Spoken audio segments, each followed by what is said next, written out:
Hello again. Welcome to the EOcafe.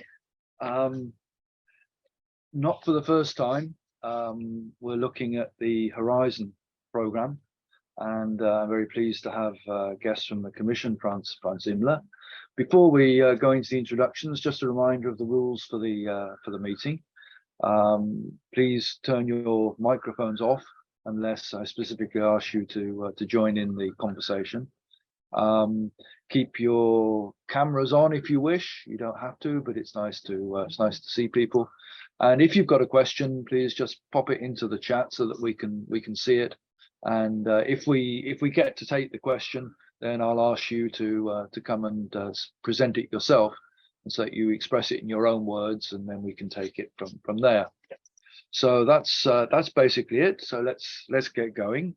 As I said, we've got a guest from the European Commission, Franz Imler. We're looking at the Horizon Europe and the way in which some elements of it are accessible for space, and how space and EO services can contribute to the different elements. And we'll understand that with Franz in a minute, as well as helping people understand different facets of the of programs or elements of interest to the community. We also try to help understand the setting, so how the institutional setting and the framework is evolving for Earth observation.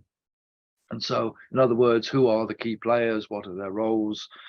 How do they interact? And I think that's something we'll explore a little bit today as well. So, before going further, let me welcome Franz to the EOcafe. This is the 60th EOcafe, so you're not our 60th guest, because we sometimes have more than one. But welcome to the cafe.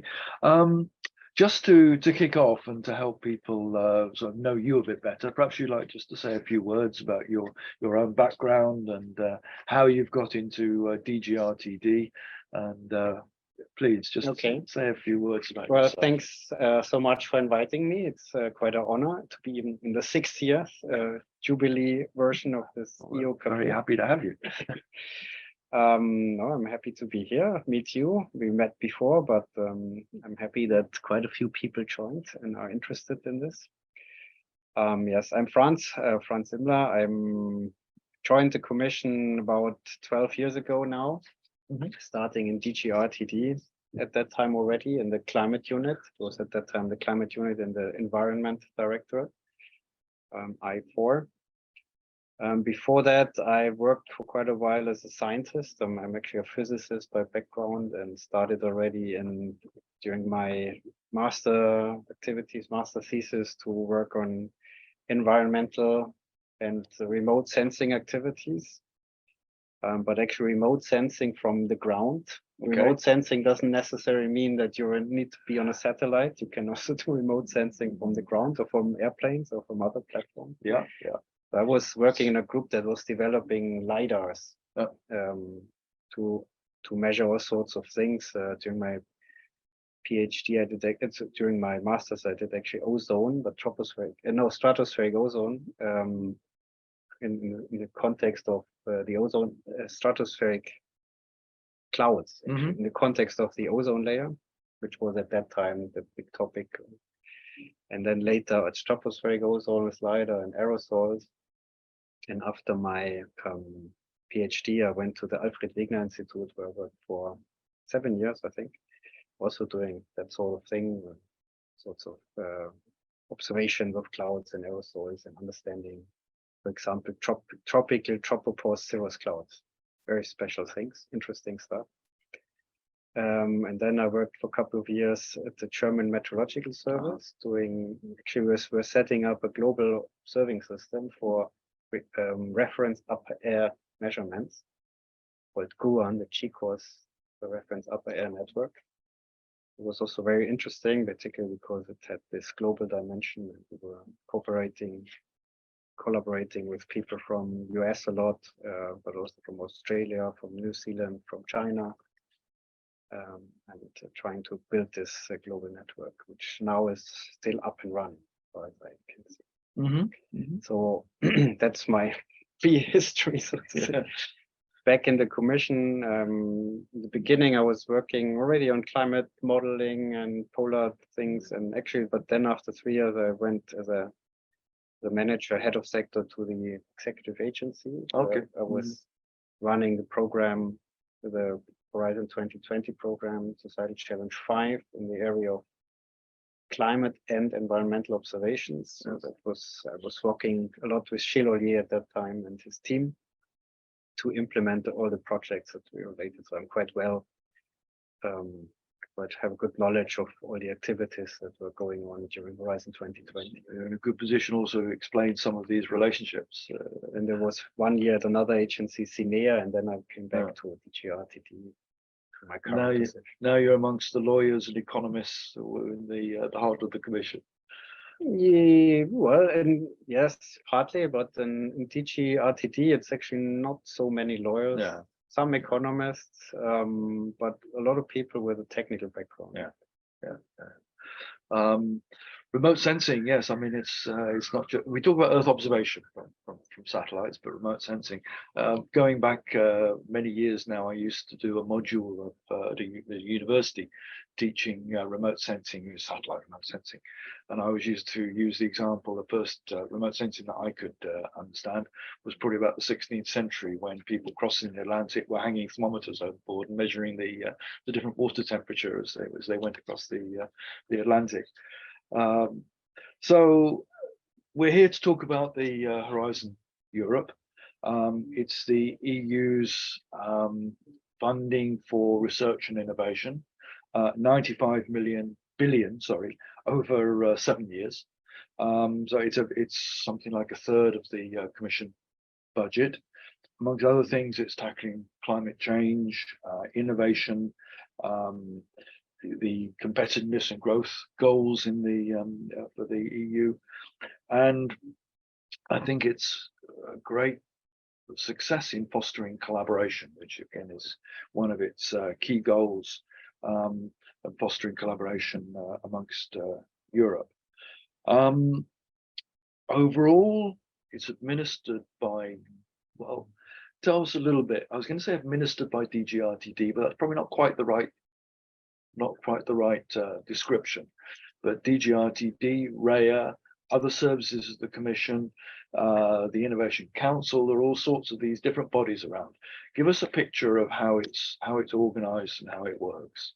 Okay, indeed, that's quite a complicated picture. Yeah. It's not quite that simple. DG RTD has, if you like, a central role, because it's running what we call the central services. Yeah. So there are certain services that run or that provide the tools and like IT tools and the rules and procedures for the entire program, the model grant agreements and all this that is really cross-cutting for the entire program comes from DG RTD mainly. Of course, there's also DG Budget involved and other parts. So it has a central role, but there's what we call the research family. So other DGs that administer parts of the program actually but that's already a bit the past picture. So for example, in cluster 3, for example, when we come to cluster 4, we come to that, it's the industrial and space, and the space program there is actually managed by DG DEFIS, who's running the Copernicus service, and they also run the Horizon, the part of Horizon that supports the Copernicus evolution. So there's DG Environment, there's DG Klima, there's DG Mare, and so on. So everybody has a say. And in the past, it was indeed each of those DGs had a certain part of the program and were administering it, and that was it. Now in Horizon Europe, we have what we call co-creation process. Okay. Which means that basically each part is administered by a whole group of people coming from different services. Okay. And building together the work program. The work programs are co-designed, and also the strategic programs and so on. So that's the programming side, and then there's the implementing side. I mentioned already the executive agencies. There's quite a number of them, and actually I'm not even sure which number it is. Is it 7 or 5? I think it's even 7. No, it's 5. I don't know. The probably more prominent ones is REA, the Research Executive Agency that implements quite a large part, several clusters, and the Marie Sklodowska-Curie. Maybe I should explain a bit the overall structure first, because we come to these details. Yeah. So, well, back to the agency. So there's REA, there's I mentioned already CNEA, the Climate Infrastructure Network, the Climate Infrastructure and Environment Executive Agency that's running cluster 5, and also a lot of other activities like the LIFE program, other programs as well. And then there's HADEA and ERCA, which is the one that runs the Research Council. But to get this in the whole picture, so the overall structure of Horizon Europe is there are 3 pillars. So the first pillar is called Excellent Science, and that's where the research executive, the ERC, the European Research Council, is located, which is part of the program funding basic research, more dedicated to individual researchers or small groups of researchers that, with a very bottom-up approach, can apply for funding to promote their topics and also their careers. And so that's this part. Then there's Marie Sklodowska-Curie, which is mainly for mobility of researchers, and research infrastructures is also in that part. And that's actually one part that is quite relevant for Earth observation, because there they fund infrastructures like, you certainly know, ICOS, or support these infrastructures, also research vessels, ships, and the idea is really to, there's certain ways of supporting them, but one is also to support the mobility of researchers, to allow them to use research infrastructure. So that's pillar 1. Pillar 2 is biggest pillar actually in terms of funding. It's more than half, 54 billion goes in pillar 2. And pillar 2 is also a global chair. It's called Global Challenges and European Industrial Competitiveness. And that's where you have what it's called now the clusters. In Horizon 2020, it was called Societal Challenges, and there are 6 of those clusters. The first is on health, which doesn't sound like, but actually you may find some interesting topics there, because Earth observation and health, there are some links, and actually we did in the past, you probably remember the prize for using Earth observation to address epidemics. We have in GEO now quite active health community that addresses this question. And addresses to use Earth observation tools to address health questions like heat waves, for example, linked with heat and health, a big topic, or addressing the spread of vectors like mosquitoes, and to predict outbreaks. So health could be one topic. It's not very many. The second cluster is culture, creativity, and inclusive society. I haven't spotted an Earth observation related topic there yet, but maybe. The third is civil security and society. It's where you find particularly disaster, addressing disaster risks, which have a lot of links with Earth observation and a lot of topics. I can explain some later. Then we have cluster 4, which is the one I mentioned already. It's digital industry and space, where the Copernicus evolution is addressed. Cluster 5, climate, energy, and transport, very relevant, of course. And cluster 6 is where I work mainly. So I will mainly address cluster 5 and 6. I can go in more detail for cluster 6. It's food, bioeconomy, natural resources, agriculture, and environment. So it's quite broad. That's broad, yeah. And that's also where we have our part on Earth. Okay. And then, if you allow me, if you have time, or please. Then there's pillar 3, which is the Innovative Europe pillar, supporting innovations, in a wide range. Has 3 parts. The European Innovation Council is a bit trying to replicate the success of the European Research Council, but not for researchers, but for young innovative startups, SMEs, and other companies. So the idea is here to really fund breakthrough technology development and help small companies or new ideas to make its way to become successful at the market.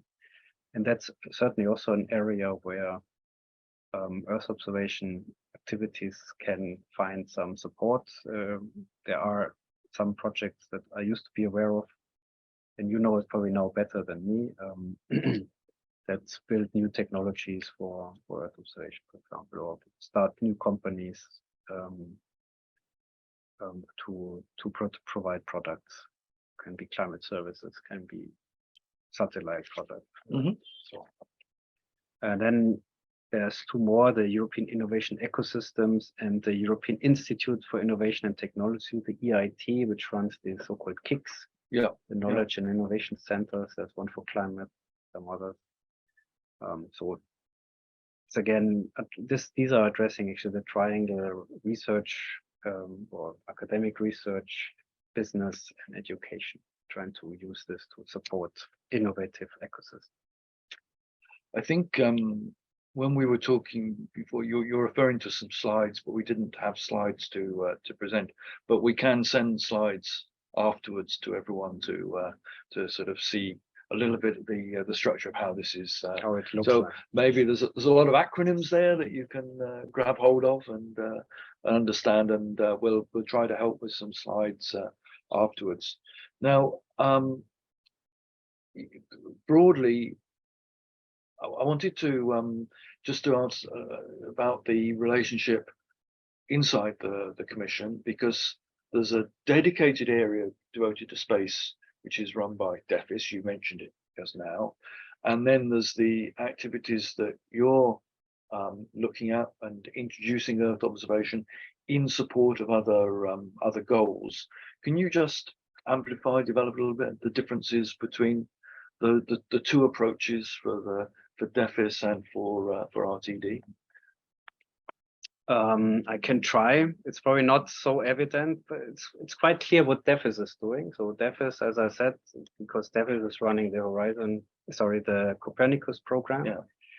And so they fund research within the Horizon program to support the evolution of Copernicus. Yeah. So it's mainly, there's also some parts for other, not directly Copernicus, like technology, launchers, satellites, and this type of thing. So really space oriented and with strong focus on directed towards space, goals linked to space. And you could argue we do everything else. Yeah, yeah. So we have an RTD focus on what's not so strongly addressed in the space part, so on in situ, on the links between Earth observation and the various areas. I can explain in more detail where we want to use it. So more on the user side also. Well, actually, we cover also the full chain. So we have some projects on technology development, but that's then really more in situ side, not the space part. So technology development would look much more towards DEFIS, or maybe even the research infrastructures you mentioned earlier. Yeah, but also in between. So we have projects that develop new sensors for more cheaper sensors for use in Africa, for example, that they can more easily use there, or for observing the ocean. It's really that then can later be integrated into existing observing systems. So it's technology development, LiDARs. We have now a project. I was happy to see some old colleagues who measure wind in the upper atmosphere with LiDAR. So yeah, that's from the ground. That type of thing. Then we have, but also a lot of projects dealing with data management, data integration. That's what in the last calls we had a big one for supporting the Green Deal data space. Which is a lot linked, of course, also with space. But we also have to focus here a bit more on integrating wider range of data, and then down the value chain is really to support the development of services, work with users to really get access and make use for all sorts of things. Mainly climate adaptation is a big topic, ecosystem management, biodiversity, disaster risk management. Okay, so those are some of the sort of specific goals. You've also been working quite closely, I think, with ESSA, developing some sort of common goals with ESSA. Can you say a bit more about that? Indeed, we have a memorandum of understanding with ESSA, and it's carrying on since quite a while, but we're now making real progress and in really collaborating very closely. So we have started an initiative which is called the ESSA RTD Earth System Science Initiative. Call it shortly ESSI. And the idea here is to really trying to take more advantage of potential synergies between what ESSA is doing, particularly with their research funding program, the FutureEO program, and what we are doing. Because I think it's quite complementary. ESSA is more on the upstream side, on developing products from satellite, and we are more on the downstream side, if you like, on developing user-oriented services. But there's also, of course, overlap, and to reduce the overlap or the unexploited overlap and maximize the synergies, I think it's very useful that we coordinate what we do, and so it's really coordinating a bit what topics do we have. So we had some topics really co-drafted also with ESSA, and ESSA has really certain topics in their FutureEO program that really are targeted to supporting specific topics we have in Horizon Europe and also projects we already running. So it's really a close collaboration, and I can mention, if you allow me, some of the topics that are upcoming. They are addressing. So we have this year, at the moment, we have one on biodiversity and ecosystems, and in 24, maybe interesting to the community, we have actually 2 targeting disaster risk reduction, and you find them in cluster 3. So the identifier is cluster, so Horizon CL3 2024 DRS 0103. And this one is on on transnational emergency management for high impact weather and climate and geological disasters. And the other one is called high-tech capacities for crisis response and recovery after natural technological disaster. Okay. So these are 2 topics in this area of disaster risk management using Earth observation, and really closely linked with activities in ESSA. And more broadly, other topics. I think polar is one of the sort of the topics that is sort of contained within the memorandum of understanding with ESSA. Absolutely, and we have one topic which is in cluster 5. We have 3 in cluster 5 on this cluster, on this under this initiative, and the one on polar, it's called it's cluster 5 D112. Inland ice, including snow cover, glaciers, ice sheets, permafrost, and their interaction with climate change.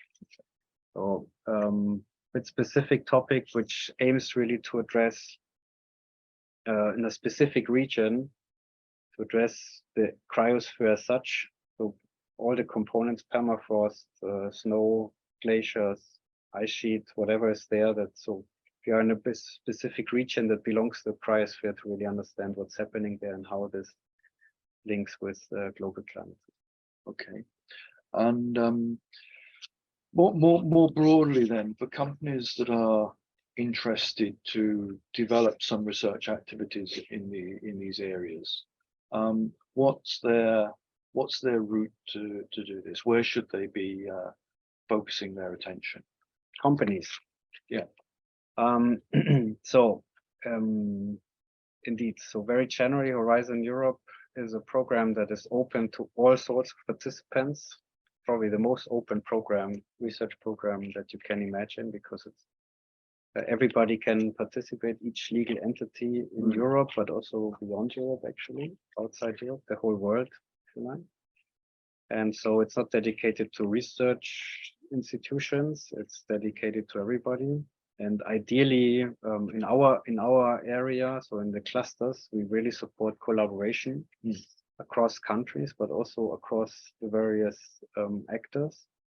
So we have, I think, in our range, we have a participation of around 10 to 15% of private companies or SMEs in the project, and they play a very important role, because I think it's very important to have this collaboration or these links to strengthen between the academic side, the research institutes, and the private sector, SMEs. They on the one hand, they provide services to the projects. Yeah. Could be services like managing events, communication, stakeholder involvement, this type of things, very important. And on the other side, and that's probably the more important side, is to really pick up and exploit the innovations that come out of the project, and to commercialize them, so bring them to the market ideally. So, for example, climate services, we have private sector involvement. Of course, it's then not necessarily the EO companies. I think of insurances, or SMEs that really provide services to end users. The energy sector needs a tool to optimize their production, wind production based on EO data, and an SME can really provide this service to the energy providers. And we have quite a number of successful examples how this works. So there are companies that are providing that sort of data and that sort of information, and I guess as part of a research program are interested to tune their own products and to make it more effective and maybe more oriented towards a particular market goal. For us, in the domain we're working, we're really very interested in sustaining the outcomes of projects. We don't want to fund just projects and then after 3 years gone and nobody talks about it anymore. And I think there are two important ways how this can be achieved.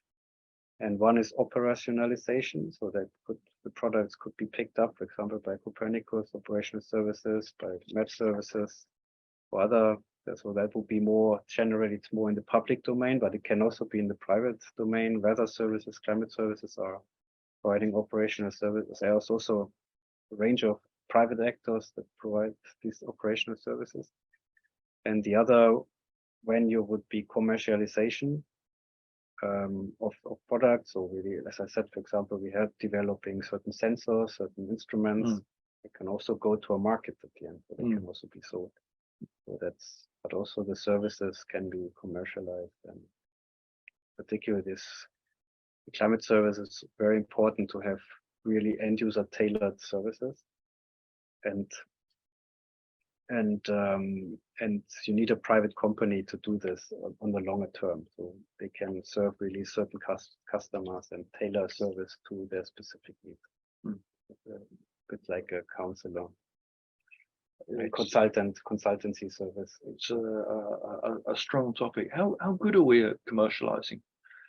What's your experience there? How good are the results? I've got my sentences in a twist now, but how good are we at exploiting the results of the projects? I think we're not good enough. We have to get a lot better. I don't have good metrics. That's a bit, we don't have a good handle on really understanding it, because quite often that happens a while after the projects are finished and we lose sight. So we don't have good understanding and good metrics. But I remember an anecdote which I found quite surprising, which was at the last Geo Week in Accra. I was lining up for the food there.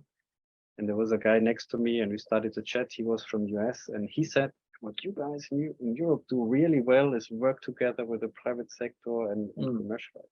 So obviously we're not even that bad, at least from the outside world, it's considered quite good. And I think it's really an advantage to have in Horizon Europe this ambition, and also that the achievement to bring these actors together, to have private and public and research organizations in the same projects working closely together, and end users. We have a strong emphasis in Horizon Europe, in particular already in Horizon 2020, to bring the end users in from the beginning, to co-develop, co-design the products with them. And that is a strong way of really making sure that these users pick them up at the end. So we probably need to do better, but I think we are on a good way. I mean, I've always always advocated the partnership development of Horizon framework programs and Horizon, something that I think is very important in Europe. That is not necessarily the same thing as going on and commercializing the results, but it certainly builds the links on which those developments can take place. Yeah, I think absolutely. Yeah. So come back again. Companies looking to be part of this. Where should they focus? Well, that's a difficult question, and probably you should ask the companies, or it would be interesting to, because there's many venues, as I already said. But I think, as you said, these partnerships are important, building these links. So we have, of course, certain opportunities where you can link up, like the Geo weeks, the events. We have EuroGeo workshop. We have all sorts of events where you can try to link up. We actually always have the ambition of having more representatives of the private sector, but it's not always easy to get these people here, because you cannot easily travel. It's or they need to have a good reason to go somewhere, which is not so easy. Maybe we need to more go, or our projects need to more go to them and go where they are. There are various initiatives to help with that, which we can come back to. But I mean, I think a number of calls have been launched. Others are to be launched. Ones that have been launched have deadlines later this year. Can you give us sort of an overview of that picture? So later this year, we don't have much calls left, I must say, because the most calls for this year are already through. The 2023 calls, I don't have any in my script. Okay. So the next wave of calls, it's all for 2024, which I have. So there's still time. We have the info days are a bit late, so that's also one place to go, actually. When will the info days be? Are they already planned? Yes, they are about to be planned, and I don't have it now, but if I'm not mistaken, for cluster 6, so they are specific for each cluster. So for the food and environment cluster, where also Earth or our part, environmental observations, and cluster 6, it will be on the 27th and 28th of September. Okay, that's the current planning, but I wouldn't, please check before. There's if you type information day Horizon Europe, you should be able to find them. For anyone who's not familiar with this process, I mean, there are information days organized by the Commission, sometimes in different places. Sometimes they move around to give you the latest information on what calls are opening. It really is very much about the calls that are opening at the time.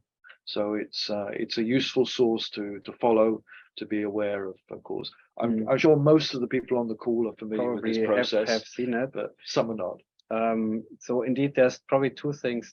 In the past, they used to be always in Brussels, and I think they still are. Of course, during COVID, they went completely online, and now they will be back. So this one will be, as I understood, hybrid. So you can attend online, but there's also a limited number of people coming. I don't know the details. It was always a good opportunity also to meet, and we used to organize matchmaking events and this type of thing. So it's a good opportunity indeed to meet other people, to meet different actors who are interested in this area. And I think we increasingly use this type of tools like this matchmaking that work as well online as offline, as on-site. So it's not always necessary to travel to Brussels, but sometimes it's also nicer to meet people face by face. Absolutely, yes. But then there's also info days organized quite often by the so-called national contact points on country level, also typically specific for clusters. So the national contact points are a very good place to go if you want to learn about calls, and they also provide support for writing proposals. And usually they tend to be very supportive for all participants. So definitely also the private sector. And yeah, maybe very different from country to country or from place to place, but there's a website. If you look for national contact points, Horizon, you would find a website where you can search for the national contact point for that you need. And it's generally a good idea to talk with a national contact point and inform them also if you are if you're submitting a proposal or part of a proposal, so that they can be aware and can follow what is happening. Okay, we've got one or two questions in the chat. Nicholas Jordan is asking, zero knowledge tool. What's a zero knowledge tool?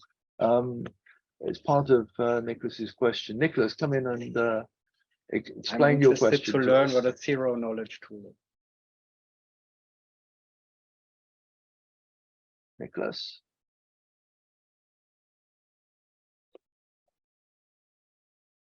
Okay. You have to read the question. Hey, sorry, I was writing into the chat. I didn't get the point that I just can't speak. So in your zero knowledge tool is, or what from my understanding is a tool that enables the broader public, non-professional public, to use Earth observation without the knowledge of Earth observation techniques. So I mean that my mother or whatever, person ever, without any experience in Earth observation or scientific knowledge, can use the data to achieve something. That is, for me, a zero knowledge tool. And the question is, do we build these? No, sorry. The question was if there is funding foreseen that includes development of such tools, new interfaces to bring the data to people that couldn't work with them at the moment because of the lack of knowledge, without a specific research of new data products or so. Yes, well, I think indeed when I talked about service provision, end user oriented service provision, we had in Horizon 2020, we had a whole roadmap for the development of climate services. This is now a bit finished, so I don't think we have currently a call on this. But the idea was exactly this, basically, that you build a service, and the role model is basically the weather service. If you get a weather forecast, they tell you that tomorrow it's going to rain or not, and then there will be some sunshine. All this information is entirely based, or almost entirely based on Earth observation data from in situ and from satellites, and a nice integration of this with models and forecast models. But you don't need to look at satellite images necessarily, or understand how a time series of temperature is measured. You're not at all involved. So you just want the information that you need. Probably that's what you refer to with zero knowledge. You don't need to know anything about the whole system behind, which sometimes is a pity, because it should be to have some knowledge of the huge investment that is behind the weather forecast would be quite beneficial to sustain it, actually.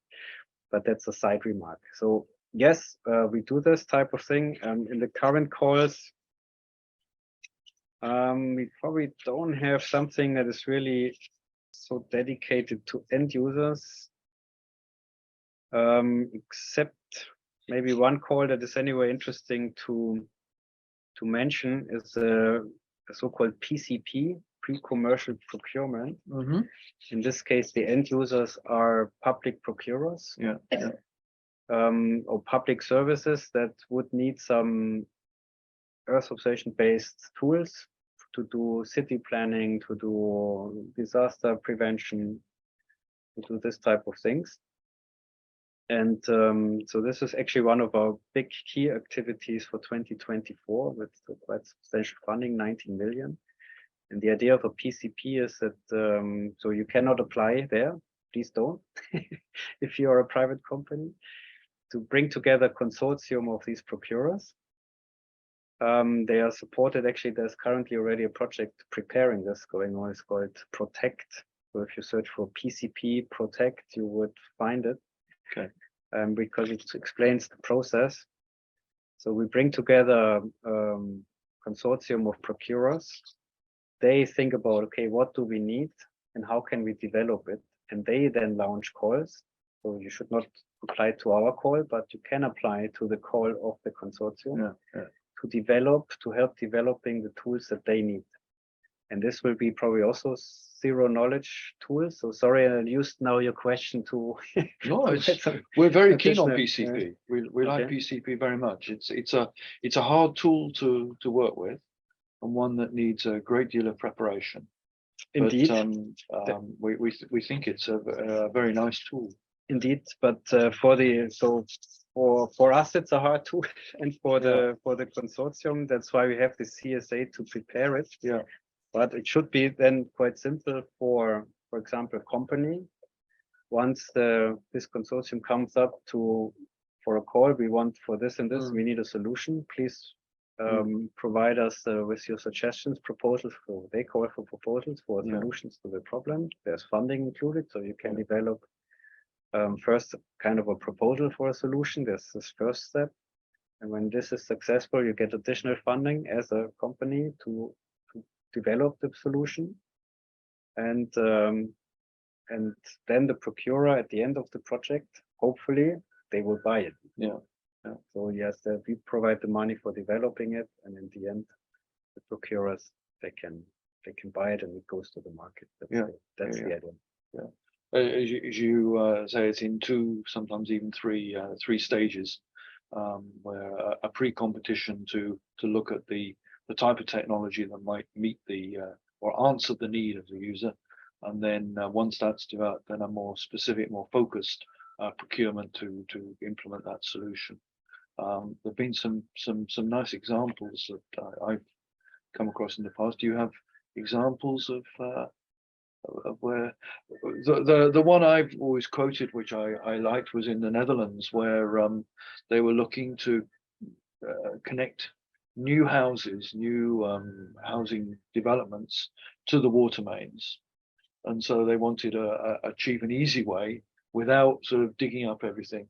And so they came up with solutions with machines that were tunneling and automatically connecting. The details I don't know, but the concept was very clear. The need was to connect the houses to the water mains without digging up the road or the pavement. And so various solutions were put forward, and that became a technology that is now exported from the Netherlands. Okay, that was PCP. That was a PCP, yeah. I was just thinking, where's the link to Earth observation? But no, it was something completely different. I don't think there was any Earth observation. So we do the same thing now for Earth observation. You can use the Earth observation to monitor afterwards. But for us, it's now the first PCP. So I don't have much experience how it works. But we will see.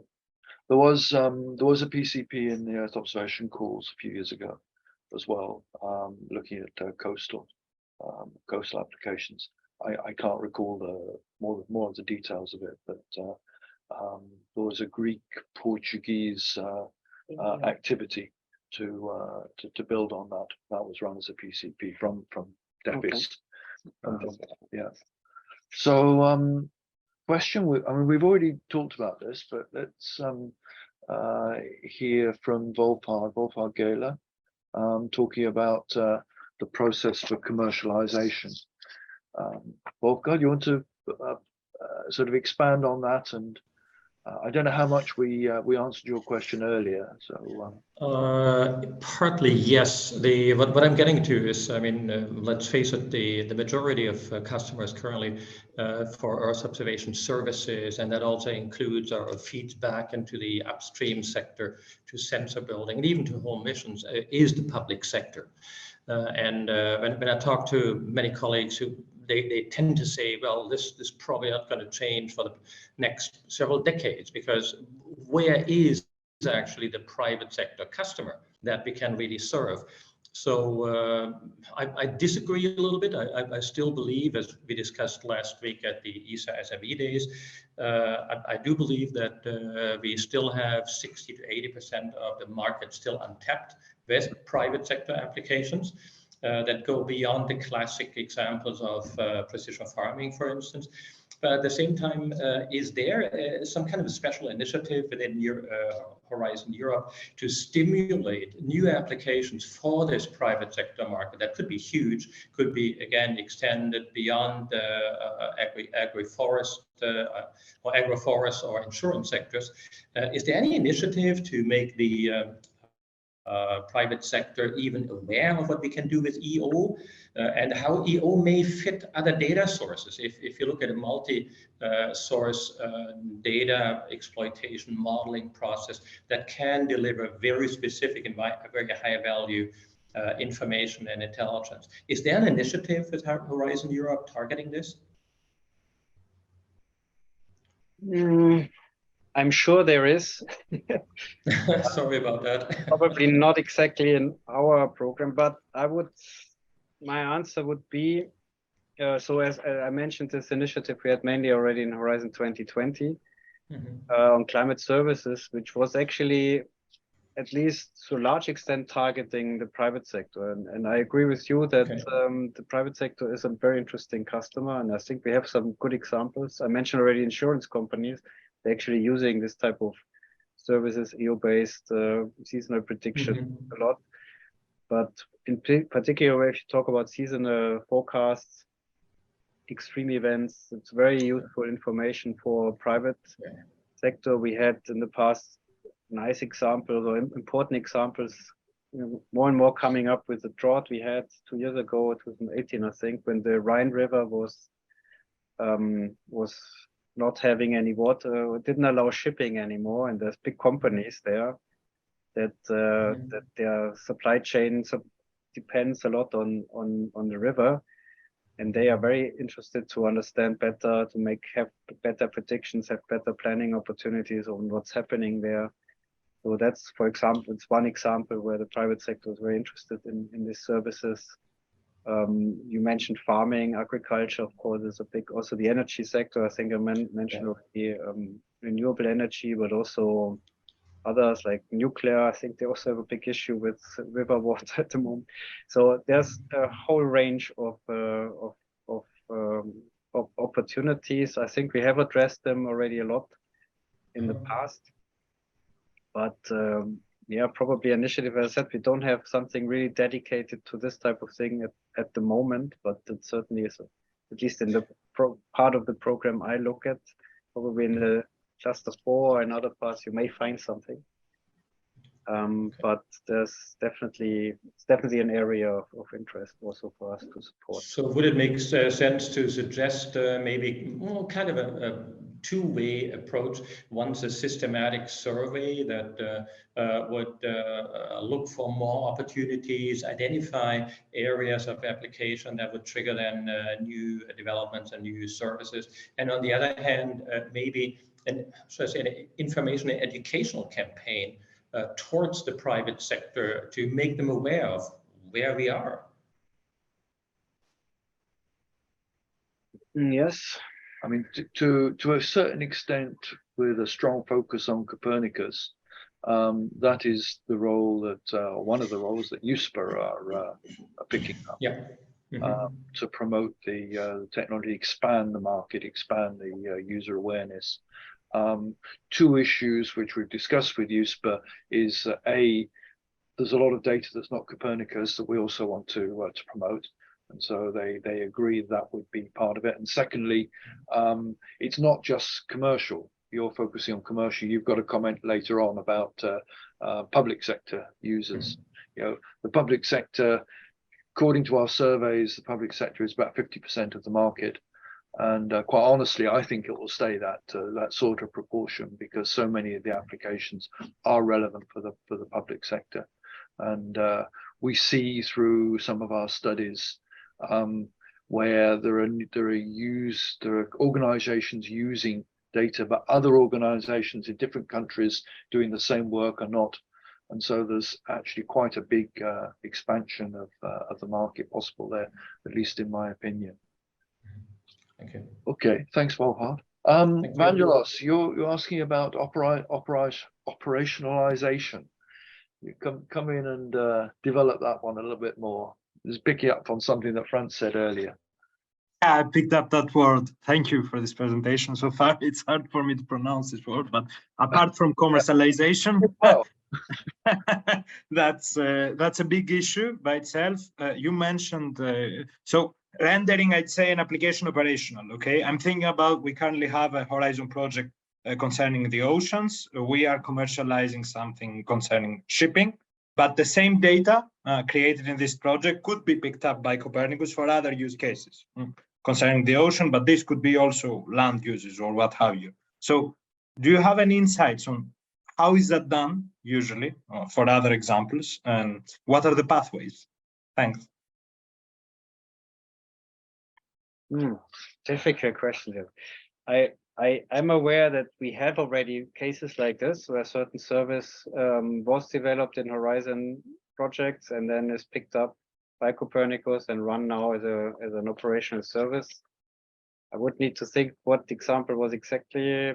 I cannot say it by heart, but there were examples like this. But how they did that, I think the straightforward approach is you have ECMWF or EUMETSAT in your consortium and you work directly with them. And then I think it's pretty straightforward. And I guess that in this case, the way it successfully worked, it was more or less like this. Because in a lot of projects that we fund, you have Copernicus actors, usually it's ECMWF or Mercator Ocean involved. If you don't have them involved in your project, I would suggest you approach them and you meet them. You can come to our EuroGeo workshop in 4th to 8th October, I think, in Bolzano in Italy, and you meet all these people there. Registration should be open very soon. October, yes, it was moved to October because we wanted to have it first week of September, but they checked the local organizers and there were hardly any hotel rooms available. okay. Yeah. Because September is still high season there. Plus, of course, there was a big conference from a private company. So and then we said this would create too much headache, so we better move it. If people have to stay on the campsite or travel every day 20 kilometers or more to get to the venue, that's not a good idea. Mm-hmm. And that's why we moved it to October. So it's now first week of October. And could be an interesting opportunity to meet some of these people. But other than that, I think that should be straightforward to approach the correct operational service provider in this case, if it's ocean related, Mercator is certainly a good. Mercator on the call and have answered a question about sargassum and monitoring of sargassum. So we do have two people from Mercator on the call. I mean, I guess sometimes it's not so easy to be in contact with the relevant organizations. We talk here in the EOcafe about the complexity of understanding the relationships, which is a start, but then knowing and being able to make contact is yet another layer. So for somebody new in the sector, I guess it's not so obvious. EuroGeo Week certainly can provide some opportunities to meet. I guess it's very heavily institutionalized, research and institutionalized around the geo community. But that can also be, if you're looking to get into Horizon projects, that can be a good community to be talking to. So there are a lot of meetings. Yeah, but if I may say this, I mean, we put a lot of emphasis in Horizon Europe on dissemination and exploitation. Yeah. And to have this really planned from the beginning, to really dedicate resources to it. So you should have in your project people who are really tasked to take care of this and to make the contacts and to reach out to the potential users. So this should be really part of the project, of the activity from the beginning, because it's not something, if you think of it at the end, it's potentially too late. You have to work with these potential end users, or the venue to exploit, to operationalize your project, ideally. Your output ideally from the beginning of the project. It's a network, and it's the partnerships we were referring to earlier. But you need to find a way into that, into those relationships. I was also going to add that in terms of workshops and opportunities to meet with others, ERSC also is active in this respect, and we have the EXPAND-EO workshop in a few weeks' time. So if anyone is looking, that's also an opportunity to meet. And we have three Natasha, Horizon projects who are part of EXPAND-EO. So specific. Protect is one of them. Protect is one of them. Okay. So particularly looking at promoting the projects, the outcomes, but also looking for partners for future activities. So that can be a good opportunity. Absolutely, as well. This is the place to be. This is the place to be. 14th, Absolutely. 14th of June in Brussels. Yeah. Unfortunately, I cannot join. Natasha's smiling. Can we go back to the other? I've lost my chat. Where's the chat gone? Thank you. So I think most of the questions have actually been dealt with, because various people have been putting answers into the chat, which I very much appreciate. Anything? Okay, so you should follow the chat. Invitation from Mercator, Audrey Hassan, to be in contact. No. So the EuroGeo workshop. I think we've dealt with all the questions. I see some familiar names in the audience. I just wanted to ask. I mean, I wanted to call on Gilles, because Gilles was very much at the heart of this at the beginning, and even stimulated to me the idea to have this EOcafe today. So I wanted to give Gilles the opportunity to say anything if he wishes. Gilles, you there? You still there? Have we covered the subject? Otherwise, I can talk about some. I think maybe I don't see him, so maybe he's dropped off. Okay. Franz, thank you very much. Is there anything you want to add before we close the call? I have on the agenda talking about Destination Earth, but I'm not sure this is. Oh, we get started on Destination Earth, we'll be here for. But our time is up. Yes, time is up. I mean, if there's anything quickly. No, that's for the next. Probably then that's for the next EOcafe. Well, we've had Destination Earth. We've talked about Destination in the EOcafe.